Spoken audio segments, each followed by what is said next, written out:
This is a podcast about our lived experience, which unfortunately includes infant death and subsequent mental health struggles. Please take good care of yourself and only listen if this content feels safe for you right now. We'll still be here when you're ready.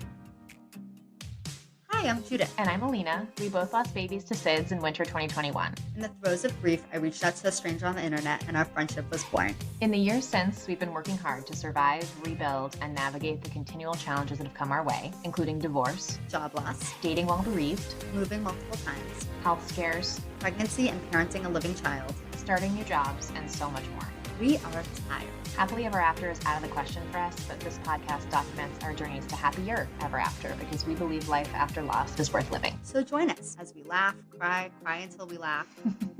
Welcome to As Long as I'm Living podcast. We're so glad you're here. Hey. Hi. This is my last recording probably right here. Yeah, from this apartment in this spot. This is where I recorded our very first episode of the podcast with a sheet over my head, remember? I remember.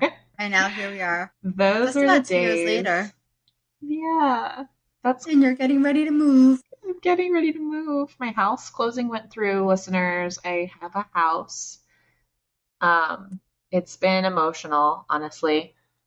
It's been a hard week, and it feels like such a bratty, privileged thing to say.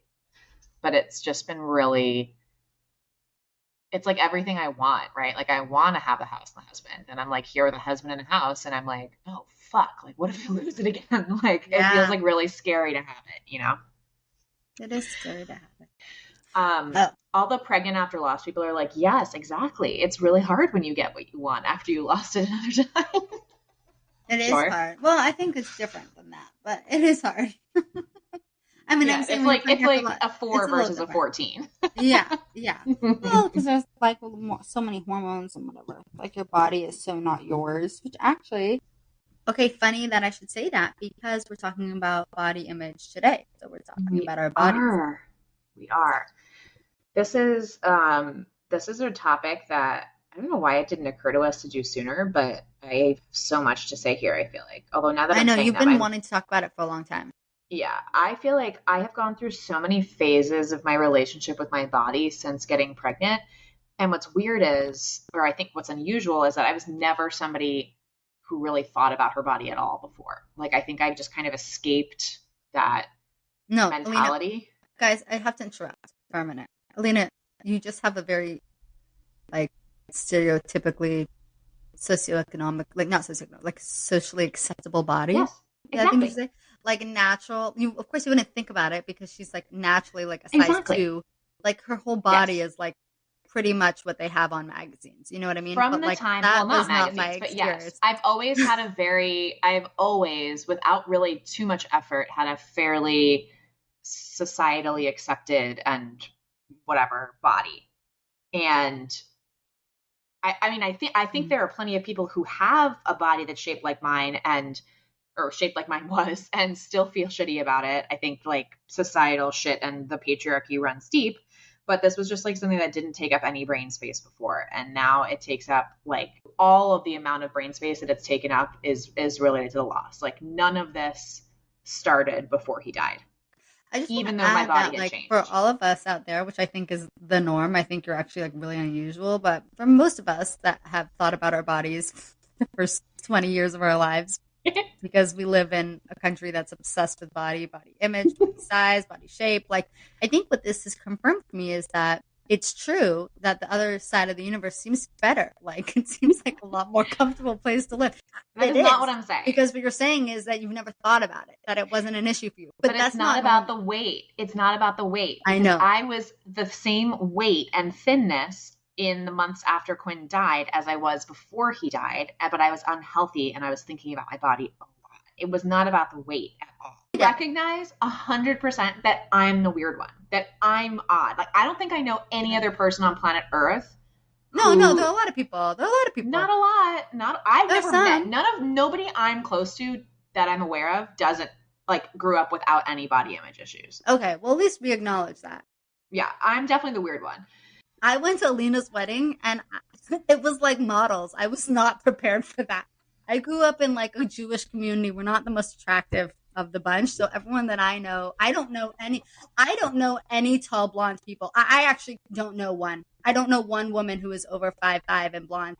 They just exist on Instagram for me, but like Alina knows them and Tyler too. And so when I went to their wedding, it was definitely like, I had to get used to the prettiness in the room, which, you know, made me grateful for where I live, because I definitely think in the Jewish community, I'm hotter than if I was in the non-Jewish community. I'd be one. It just kind of worked out in my favor. You're a Jewish 10, but a goy 6. Anyway, tell me about your body. Okay, so you were pregnant. You loved your body during pregnancy.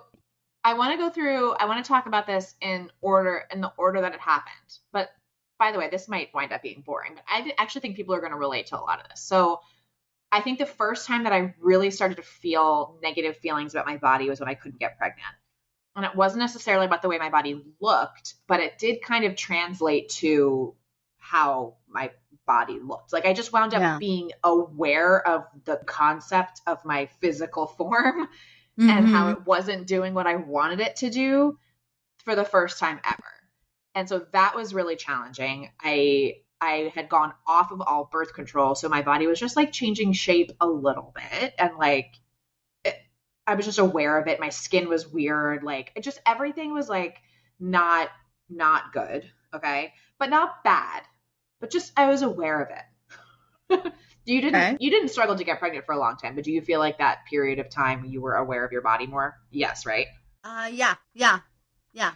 And you're just thinking I was like hyper focused on like what's coming out of me. What are my boobs hurting? Is my uterus cramping? I was like hyper fixated on my body. Is that implantation bleeding, or is it the beginning of my period? Is that ovulation cramps, or is it whatever? Like, and so there's just like this whole like a brand new door. It's like I opened a new door in my brain to like, is my body a good body or a bad body? And I really felt like as the months wore on and I wasn't getting pregnant, that my body was like a bad one. Like it wasn't doing what it was supposed to do. Was there something wrong with me? Like all of this stuff. Now, I wound up getting pregnant spontaneously, as they say. It was a spontaneous conception after 12 months, which was a long fucking time. And I felt amazing pregnant. Like the best ever. I had no like bad feelings about my body. I loved gaining weight. I loved like the way my belly was growing. Like I was obsessed. I felt like physically super well, and like people are rolling their eyes. I was one of those pregnant people who just like the pregnancy really treated me well physically. And it was like an amazing time. And I'll keep this part of it short too, but I gave birth. The birth was amazing. I had never felt more empowered in my life. I was like, oh my God, I have a good body. Like it did such a good job pushing this baby out. And like postpartum was fine. Like all of that was great. Like I did not lose any weight. Alina one time told me, she was like, Judith, do you miss the way your belly was so squidgy after you had a baby? Like, do you miss, I love that feeling of like squidginess in my belly. And I called my mom after that and I was like, Lena told me this. No, your mom was there and she thought I was insane. We laughed for 20 minutes about it, even now, because that's something only a very skinny person would say, because nobody who has a belly would ever say. I mean, listen, we should, but I think to get to the point where you like celebrate, like, ooh, the squidginess of my belly makes me feel so good. Yeah, like, I remember what I said. Level. That's next what level. I said was, I just need to say what I said because I actually think it was a sweet thought, but I hear how insane it must have sounded. I was holding your newborn baby daughter, who's alive, and I had her resting on my belly, and the only other newborn that I had held on my belly was Quinn's. And like I had these completely deflated boobs and this bony, like skinny belly. And she just like didn't look comfortable. And I remember how comfortable Quinn used to look on my like huge puffy boobs and my like squishy belly. And I said to you and your mom, I was like, oh, like, do you ever, whatever, like, isn't it so nice that our bodies are like so squishy for our babies? And you guys thought that was like the funniest. You're like, no. I'm going to call her after this and we're going to have a good laugh about it. But I think it's funny. But again, it's like one of those things that I feel like somebody who has the privilege of knowing like that I was, that then you're like, yeah, I miss it. Also, yeah. But I think it's funny. But let me just say, so yes, to your point, I never worried about losing the baby weight. I just felt like it's going to eventually come off. Now, I gave birth, lost exactly 0 pounds for like 4 weeks, 0. Literally, I was the exact same weight I was when I gave birth. I don't understand how that's possible. Probably milk or I don't know what. And then by the time Quinn died, I had lost, I think like 15 of the pounds I had gained, but I still had like 15 more to go. That was a very long preamble for me to get to the point to say I lost my son. He died when I was postpartum, and also my marriage had just ended. So it was not a good time for me overall. It was kind of a rough time. Yeah. I lost 30 pounds. Yeah. 25 pounds, excuse me, between the time that Quinn died and when I stopped losing weight. And I could imagine people listening to this being like, oh, how nice for you. You lost 25 pounds. I was unwell. Yeah, you didn't. I was literally eating like 2 cookies. That was like what I was eating during the day. I was going, part of the reason actually that I went on Lexapro in the first place was because I was literally physically incapable of eating. And like, I was making me nauseous. I had 0 negative appetite. And my doctor was like, let's try you on Lexapro and see if it helps you with the appetite. Otherwise, we're going to have to look into alternative options to get your nutrition. Like they thought they were going to have to put me on like, whatever those like, calorie packs they give to senior citizens are. Because I just like was not. No, you didn't look good. Your skin was gray. And I look back at pictures from that time and it is horrifying. There's one picture of me in particular. I'm taking a picture of myself in the mirror. And the reason I took that picture, I remember, is because I recognized for the first time how fucking skinny I was. I looked skeletal. Yeah, you didn't look good. And this is just my impression from talking to grievers, and is that you either are someone who eats a lot or you're someone who doesn't eat at all. And I was just someone who didn't eat at all.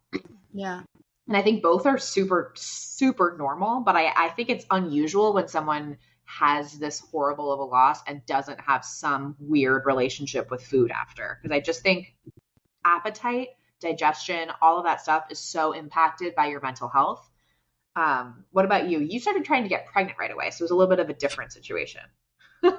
Lena, if I started my story about body image, I would start in the first grade. I'm only thinking about it now because, like I said, I do think I have generally a good body image, but I just, until I'm sitting here listening to you, do I realize how probably, I don't know, I think it's really normal, so I don't know, but probably unhealthy body image that I have. But I got pregnant and fairly quickly, so I didn't have that feeling that you were having, that my body has failed me. But I will say that my body is very unusual, and I in so many other ways, I'm allergic to chapstick, I'm allergic to toilet paper, I like my feet are, it doesn't matter, you didn't see, my feet are like really flat, I've needed like orthotics my whole life, like my body is so disproportioned, you know what I mean? Like I'm a size 6, but really it's whatever it is. So I feel like I've always thought that my body was like fairly broken to begin with. Like my sister has had like no health concerns. I had like a slip disc when I was like in high school, but then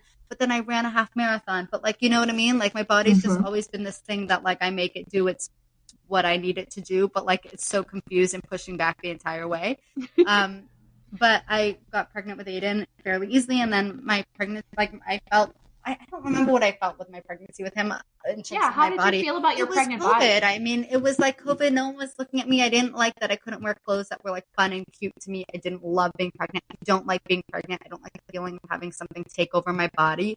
I don't like the feeling of like, I don't like the kicking feeling. I just don't like being pregnant. My boobs are already big to begin with. Like they get uncontrollably big, and like my body is just uncomfortable. I don't sleep well. Like I don't like being pregnant. You know, as much as Alina was glowing, I was not. I didn't, I wasn't sick, but I just like, I don't think it was pleasant. However, I will say that like, I think it was all my feelings about it were within the range of normal. Like I don't, like I know that I gained like every week 1 pound. So I felt like really good about that. In the end, I only gained, I think 27 pounds or something. So I felt like really comfortable that I would lose the weight. So I just felt fine. And then when I had the baby, everything was fine. And then I immediately started working out, like right away. I started working out probably like 6 weeks. 6 weeks postpartum. I started working out, like going for running. And it was COVID. So there was like a lot of like home workouts. But I was like determined. I was like going for runs at 6 weeks. or even a little earlier than that. Like I was determined to lose the God. weight. I know, I was really determined, and it seemed with like reasonable, I don't know, for some reason I just wanted it off my body, and I just, I don't know, I don't remember having feelings that were negative or positive. It felt like very much so, like I was frustrated it wasn't coming off faster. Was it like, it's just, this is what I do, I have a baby and then I bounce back? I think I was scared that I wasn't going to lose the weight. I think I was scared that I would be that big and I would be uncomfortable in my body permanently. But Yeah. I had a plan, and I was like following through with the plan. Yeah. And I think the question about how I view my body is so much more through the lens of like, for so many different reasons. But like, I think what it boils down to is that it felt like it was doing what it was supposed to do for the most part. And like, I wasn't expecting to bounce back. So the fact that it was taking some time didn't seem so surprising to me. I don't know. I need to think about this more. Give me a second to really think about it. So I'll keep going, because so I just described, this time period where I lost a pretty horrifying amount of weight. And that was in the 10 months after Quinn died, 10 months to a year after Quinn died, I lost that weight. And then around the first anniversary, I started gaining weight back in a really good way. And I remember in like May of 2022, so this was like a year and 5 months after, I hit the weight that I was pre-pregnancy, which was a comfortable, happy weight for me. And I remember saying to my mom, I'm like, I've gained the weight back. I'm feeling good. Like I'm feeling happy, but like, I don't want to gain any more weight. And then what happened was a couple months later, I was diagnosed with this heart thing. And I was told I couldn't exercise at all. And like for fear of collapsing with a sudden heart failure. And along with that, like I can look back in hindsight and recognize, seasonal depression and, dead baby birthday and dead baby death anniversary depression. And there was a lot of other shit going on that I won't even get into, although listen to back episodes of the podcast for that. But I gained 20 pounds from. Really? Yeah. So the amount of so the weight that I was when I got the heart diagnosis until 6 weeks ago was a 20-pound difference. And in that time was being told I wasn't allowed to exercise per medical advice and IVF, both things that caused me to gain weight. And I didn't like it because and this is, I think, to your point about the patriarchy and fucking body image and how ingrained it is in us. There was a part of me that wished I had my horrific skeletal body back. Because as much as, and I remember thinking when I was dating, I was like, at least I'm conventionally thin and attractive. Even if I'm gray inside and dead, at least I don't have a mom's body. So when I'm going out on dates, I have the opportunity to tell someone that I have a dead child and not that I look like I have a dead child or that I've given birth. Now, that was a whole other challenging thing, was as I lost all this weight, all of the things that had reminded me that Quinn had existed were going away. So my breasts were deflating because I obviously at the time he died, I had milk in them. And so those were completely deflated. I felt horrible, absolutely horrible about my boobs for a full year. My then boyfriend, now husband, really helped me feel better about them, but really hated my boobs, because I associated the way they looked with cessation of breastfeeding, which was associated with Quinn's death. So it wasn't like they grew and then deflated while he was still alive. They grew and deflated as I was in the first couple of days of his death, So that was really hard. I hated my boobs. I also remember losing the linea nigra. Is that what it's called? That line that you get when you're pregnant between your belly button. Yeah. So I got that when I was pregnant, and it was already starting to fade by the time he died. But I have a couple of pictures of even after he died, I still had that line. And I was like, so I used to take pictures of it, just like trying to remember, like, I still have this, like, he's still here, like, he still existed and all this. And then it faded eventually, as it does. And then it's gone. And so I don't really feel like I have any physical remnants. Like I don't have a C-section scar. I don't feel like I have any physical remnants of the fact that I carried a baby in my body right now. So it's like I'm holding these two things. One is that you know, I was an unhealthy weight before, but I was more maybe conventionally hot, if you will, even though I personally think I don't look well, but, you know, society is fucked up and thinks that that looks good. But this weight that I am now, while I don't love the way it looks because society thinks it's less attractive, I also feel like I look more like a mom. Like, I feel like I look at myself in the mirror now and I'm like, yeah, I'm a hot mom who runs 5 miles and I have a little bit more weight around the middle of my body and like whatever. Like, it feels better and worse. Do you get what I'm saying? It's very complicated. My brain, and the fact that this takes up space in my brain is so, like I said, new for me that I don't know how much of my brain space it's appropriate for me to think about this, but I'm thinking about it a significant amount. Remember when I was postpartum with my daughter, I called you and I was like, none of my clothes fit. I don't feel good. I was like really having a hard time. And you were like, Judith, you have to buy new clothes. Yes. I think you need to buy new clothes. I'm serious. I think you need to. It really helped me. When you told me that, it really helped me a lot. I think you need to buy new clothes. And you won't wear them forever, but you'll wear them for now. And trust me, you'll be bigger and then smaller and then bigger and then smaller, and you'll need them at some point in your life. Yeah. But like, I bought a whole new wardrobe when Quinn very first died because I was still wearing nursing clothes. And so I couldn't bear to wear nursing clothes. I know. So I bought a whole bunch of clothes in my postpartum size. Yeah. Then I lost, as I said, 25 pounds.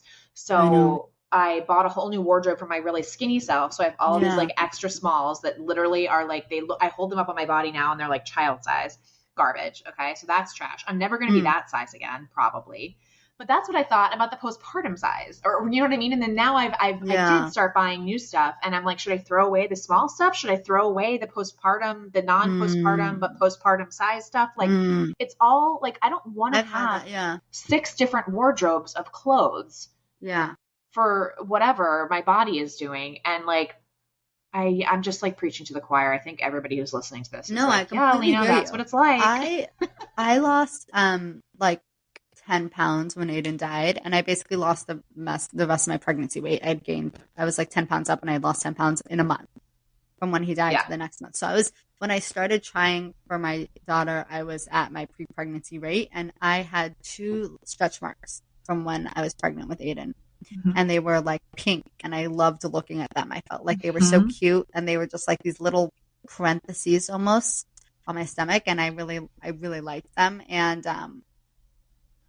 I like them, and even now, like, they're faded and whatever, like I can't always find them, but I like seeing them. And with my daughter, I gained more weight, and I got a lot more with her. So now, so I feel like now, like, I have my Aiden scars and my daughter's scars, and I like look at them, and I feel like, I guess the thing is that I've kind of like, I know last week, well, I don't know if I spoke about it with you. No, I spoke about it with my therapist, that I detached from time when Aiden died. Like, I kind of feel like I detached from numbers when Aiden died also. Like, I just kind of, like, my body now has got, so pregnant, then I lost Aiden, then I lost all the weight, then but I didn't gain the muscle back. So I just like lost weight, but then I gained even more weight with my second pregnancy, which was the year after. And then it took a year to lose that baby weight. And then I gained a little bit back, and whatever. My body's just been up and down and up and down and up and down. I have no idea what to wear. I work from home, before I worked in an office. So all my office clothes, I don't need them. I mean, whatever. It doesn't matter. But I feel like for me, I've tried really hard to like completely detach from like the number on the scale. And I tell myself like all the time, like when I do weigh myself, I tell myself like it's normal to gain a couple pounds from every pregnancy. I've gained exactly 4 pounds from when I was pregnant with Aiden, that like 2 pounds from my daughter, like 2 pounds from Aiden and 2 pounds from my daughter that just like won't go away now. And I feel like for me, I've just kind of decided that I'm over it. Like I'm going to wear my bikini at the pool. Like I'm over it. I'm like, I almost feel like when you become, it's like interesting because this is not something that you're describing. And I wonder if when you have alive children, if it's something that you will. I was just about to say. Yeah. I think like, you can feel that way because you're carrying a 1-year-old when you're at the pool. I think, well, there's this piece of you that like your body, people don't look at you, they look at your kid. You know? Like no one's looking at me, they're looking at her. Someone might look at you and say, wow, she looks great for having a 1-year-old. I don't think people say that. I think that they look at the kid and they're like, oh, she's so cute. Okay. Like, no one's it's like the thing when you become like a mom, you kind of become almost invisible. I almost feel like, or maybe I just live in a place, I don't know. But I just generally like have decided that I just don't care. I think that part of it is also me reclaiming my body from like this religious perspective that I grew up in, where there were so much rules around what I was wearing and what I wasn't wearing and what was modest and what wasn't modest. And so I feel like since Aiden died, I've kind of come through this whole religious kind of transformation. And so the way I relate to my body is just so different. And I feel like, not that I admire my body, and I totally wish I was, I'll take 1 inch taller and I'll take 1 breast cup size down, bra size down. And like, there are certain things that like I would love to change, and I'd love to lose the last 4 pounds. Like I would love that. But I also have just decided, like, I'm in it. This is it. And I feel like I've kind of come to, this is my body, and I've kind of come to peace with it in a way that I haven't always. I definitely feel like I'm more at peace with my body. And by the way, I just want to say that if it gets bigger, I would not be comfortable with it. And if it gets smaller, I would not feel comfortable. Like, it's kind of like I have come to peace with it as it is now, knowing that I am very much susceptible to, if I gain 20 pounds, I know it would be really emotionally difficult for me. Yeah. But it's like, does that make sense? I think there's, So with Aiden, it took basically 3 months. And with my daughter, it took an entire year. And I wasn't comfortable for that entire year. So you're also talking to me like when I'm, closer to my pre-pregnancy weight. If you were talking to me 6 months ago when I was still gaining, I would not be comfortable in my skin. Yeah. I can't help but go back to like, oh my God, can you hear that person honking? Yeah, it's really loud. It's so annoying. Oh wait, I want to say one other thing, which is that my friend Luba and I, we've been friends since middle school, and certainly like we've both gone our own body journeys, and like we've spoken about it. And she is not like you, Alina. She comes from my world where we all have conversations. And I remember when I was pregnant, when Aiden had just died, she came for Shiva, and I said to her, I lost 10 pounds, and it must have been a week. It must have been I lost the 10 pounds in 1 week because I it was wouldn't already be surprised if you did, because we weren't 2 eating. weeks. But I pretty much, after Aiden died, I did not eat for 2 weeks at all. Zero eating. And so I lost 10 pounds, and I said to her, I'd rather have him than lose the 10 pounds. Like, this is so dumb. And now it's so funny because I see her now, and I'll like complain about my body sometimes, and she'll be like, Judith, you would rather have the weight and have your daughter than have lose the weight. And she tells me that all the time. And she's right, of course, because I too looked at myself when I remember when those jeans fit me and I lost those 10 pounds in 2 weeks. I looked like a ghost. I looked so gaunt. I went over to my mom and I was like, my jeans are big on me. Like my body is gone. My body is gone. Like what I feel comfortable with is gone. It was just a real indication of my sadness, not an indication of like my heart. I think part of it is when you're losing weight, like for me, when I've lost weight in the past, it's like because I've been exercising a lot or because I've been eating in a way that makes my body feel good inside. And so it's like you lose the weight and it's kind of like a representation of like of hard work, and your work, dedication, treating your body right, like moving your body, feeding your body, nourishing your body. So there's something to be proud of, unless you're doing it in an unhealthy way, in which I wonder if you feel the same way we do. If you're struggling with like an eating disorder, I wonder if you lose the weight, if you look at yourself in the mirror and you still don't feel good because you feel like it was well that's the thing. Like I feel like the weight gain I gained with Quinn, it was just felt like so completely worth it. Like it was so 100% worth it. There was zero part of me that felt like, oh my God, I got to get rid of this. And I can imagine if you have a stillbirth, like as soon as that baby's born and you're just standing there like deflated, but still having all this weight, it must feel the way it felt, right after he died, where I remember it was instantaneous. I looked at myself in the mirror and I was like, I have a mom's body, but no baby. It's like the worst of both worlds, like truly the worst of both worlds. It is. By the way, I mean, let's just acknowledge the fact that we had our children for some months. Imagine. Yes. So in that part where you're the biggest, like immediate postpartum, where you have a baby belly and your boobs are like massive, the squishy belly, the aforementioned squishy belly.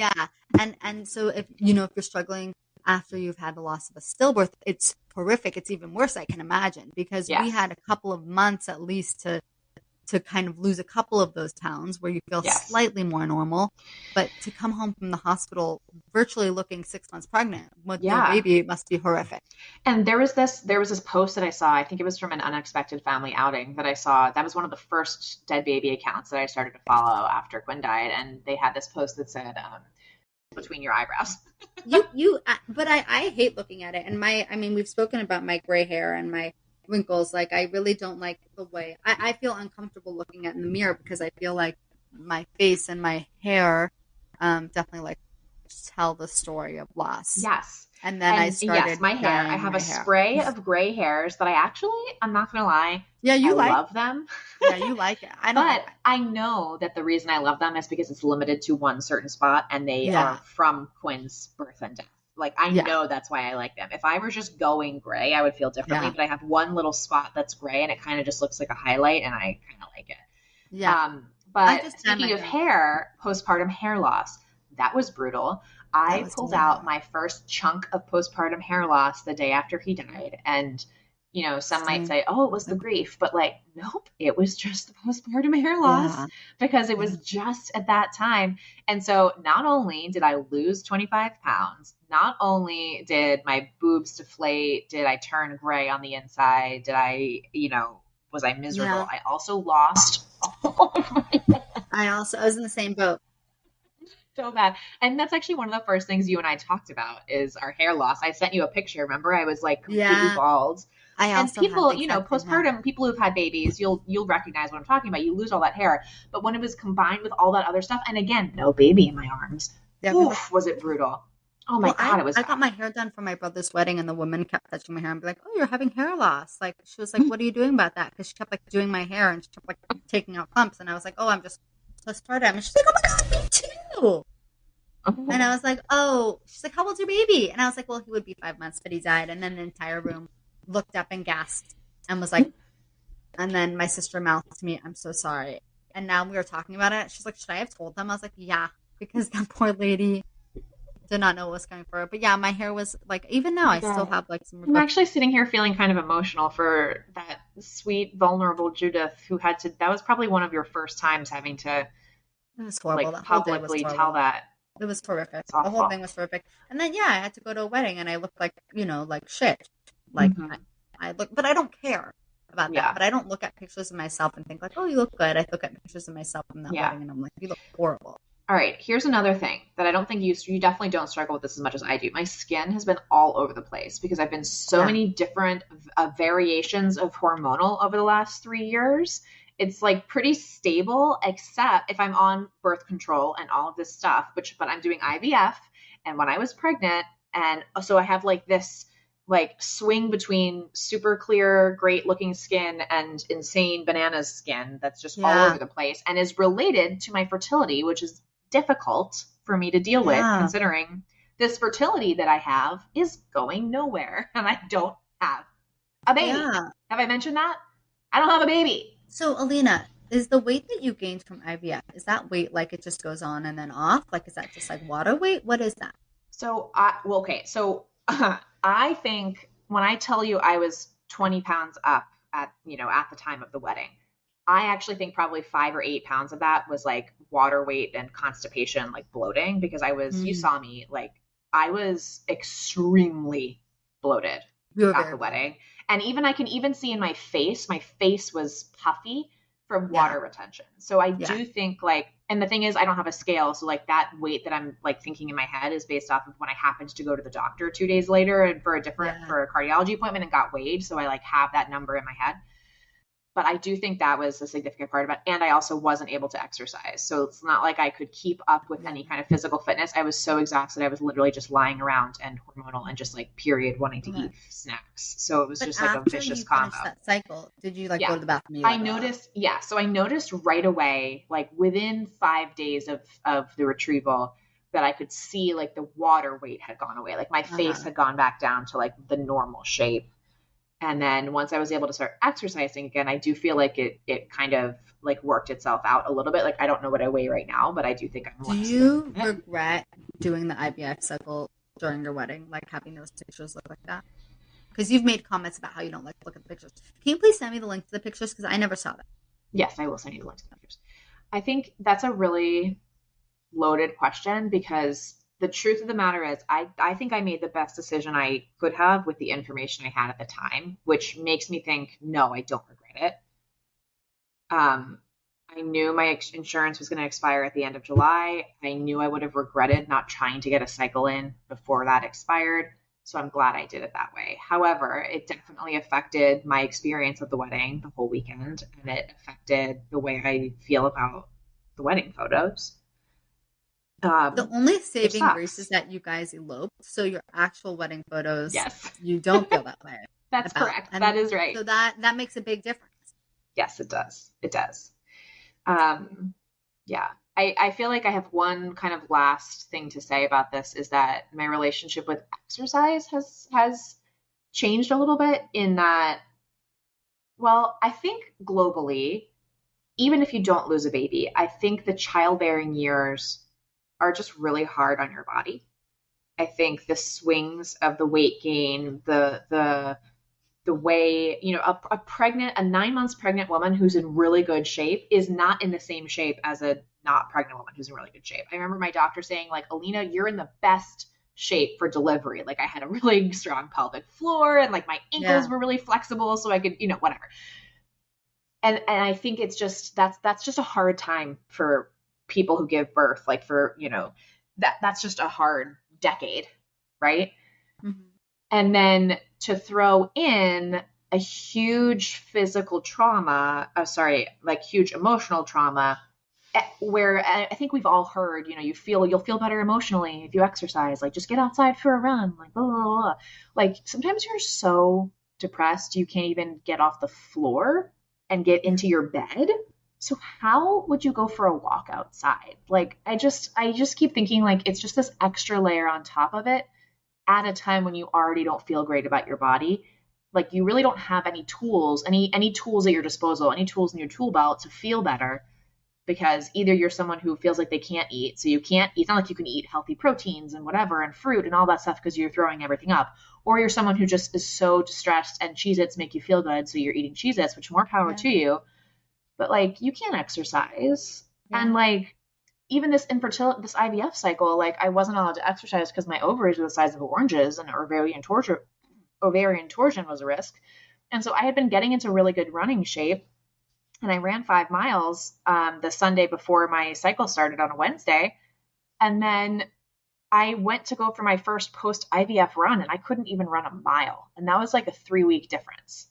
I went from being able to comfortably run 5 miles to not even being able to run 1 mile from 3 weeks of like a fertility-related medical situation. And like that was so depressing, especially because I got no embryos out of it. Like it was just so not worth it. Again, like not worth it. If you have the baby, at least you have that. But when you're just doing all of this stuff, and it just feels like I'm just like putting my body through hell for like no reason. It's interesting because I feel a different. First, I want to tell 2 things. First, I want to say that my husband and we had the same loss on the same day.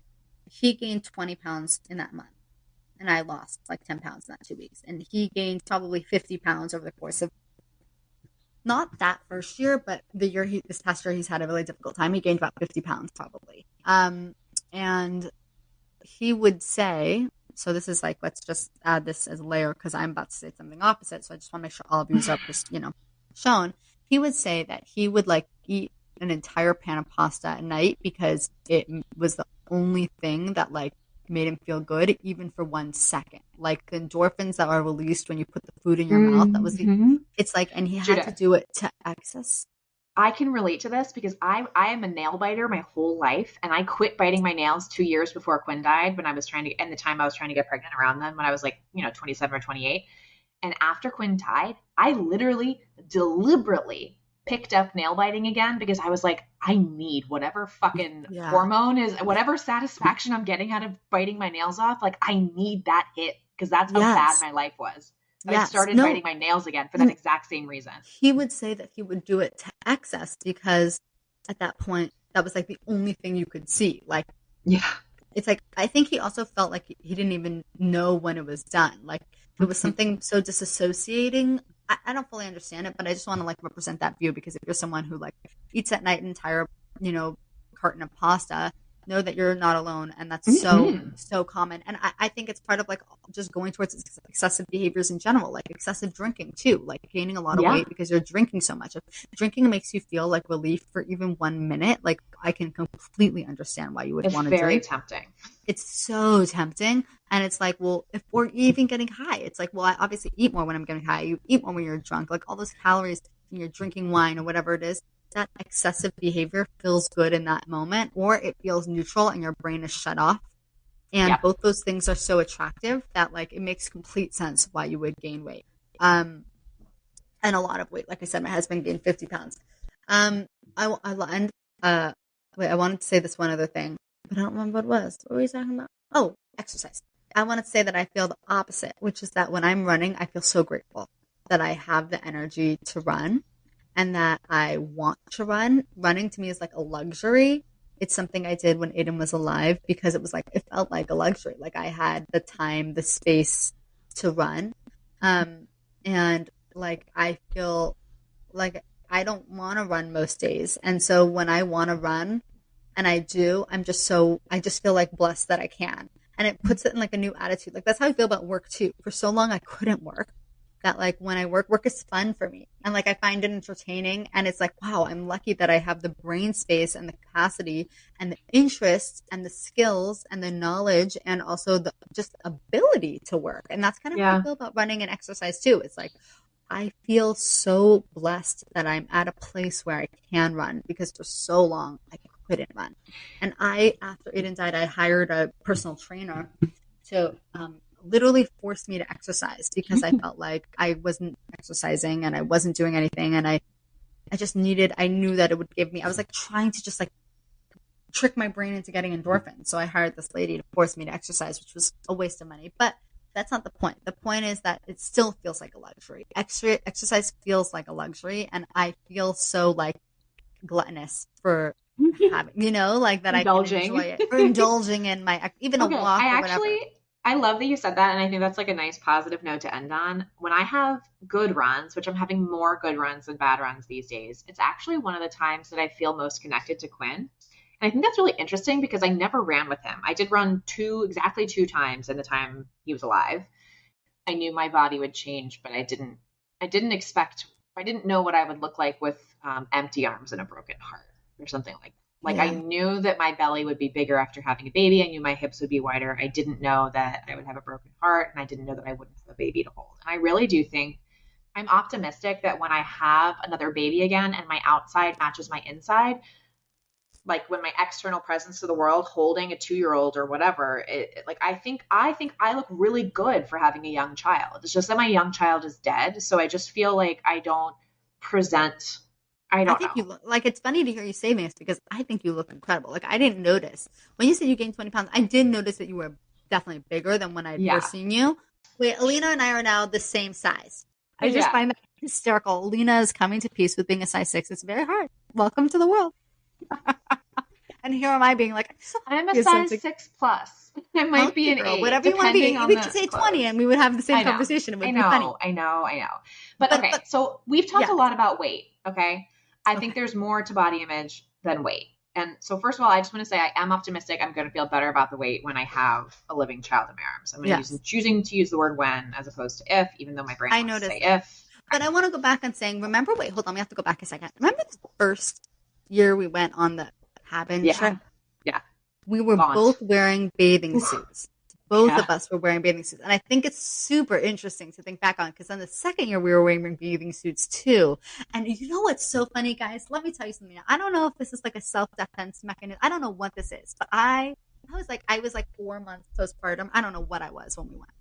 But I was like, I look you were 2 months and 20 days postpartum on your second one. So guys, I was 2 months, 20 days postpartum. I was like, and then I like look at pictures of myself. I was like, oh, girl, you don't look so great. So I'm like, I didn't think I looked so great last summer. But like when I look at the pictures and the videos, and you take a lot of pictures and a lot of videos more than I certainly do. But I have this thing in my brain where I think I look better than I actually do. And it's not until I look back at the pictures where I'm like, oh, I didn't realize I was that big or that small or that anything. In my head, I'm a supermodel. But Judith, you looked great. I didn't feel great, but that's what I'm saying. You look great. I know. Okay. All right. Okay. I mean, that is what we're getting at, right? Is that like our mind's perception of our body is not always attuned to reality, which is fine. Does your mind show you a worse version than reality, or does your mind show you a better? Why does my mind say I look like a supermodel, and you, like, does your brain say that, or no? Your brain says I look. No, my brain tells me a worse version. What does your brain say? Tells me? I feel like my brain, and again, this is new for me. Everyone will roll their eyes at that, but I feel like my brain hyperfixates on the couple of specific areas of my body that I don't love.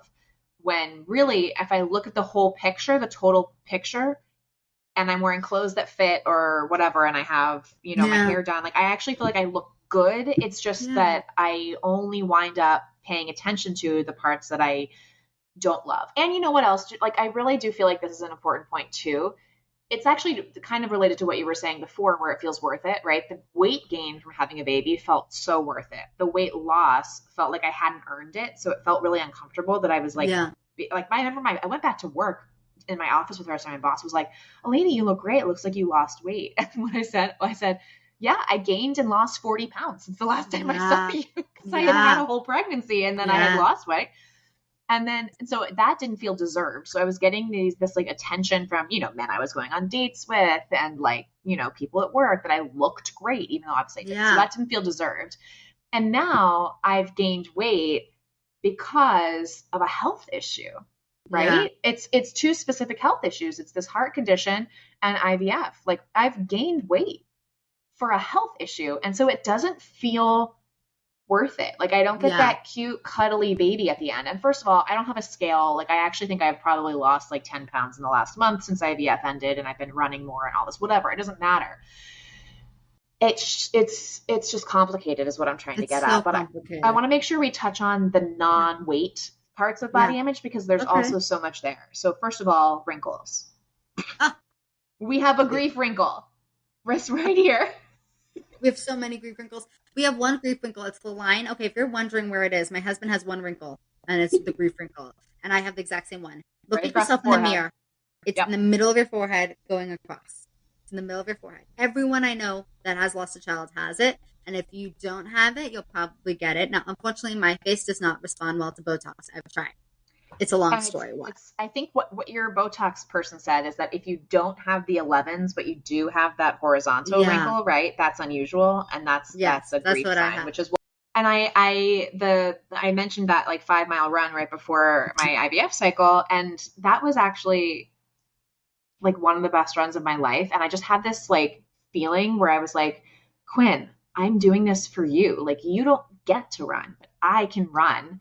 And I was like, and not only am I doing this for Quinn, I'm doing this for these other babies, right? That I'm trying to bring into the world. And like, my physical fitness and my physical health is not just about the way I look or the way I, my self-actualization and the way I perceive myself. It's also like an investment in my future motherhood to be healthy for my kids and all of this stuff. And I think that's a much better mindset. And so I'm glad you reminded me of that, because that's like a good way to think about it. And that's how I want to think about it when I'm exercising. And when I exercise and I feel my heart racing and my blood pumping and my face is red and heart racing, I'm reminded that I'm alive. Yeah. And it's like the complete opposite from lying in surrender, like on the floor where you can't do anything. There's something about like, I'm so alive and like my heart is pumping and I feel alive. And that's the opposite of the death that I felt for so long, and the death I felt like I feel regularly now. And so again, like I really do feel like I don't enjoy every minute of it. I'm not like crazy. But I enjoy that feeling alive. That to me is special. To all of our wonderful new friends, we want to hear from you. Email us at aslongasimlivingpodcast@gmail.com and follow us on Instagram at aslongasimlivingpodcast. We'll get back to you as soon as our grieving brains allow. Yay!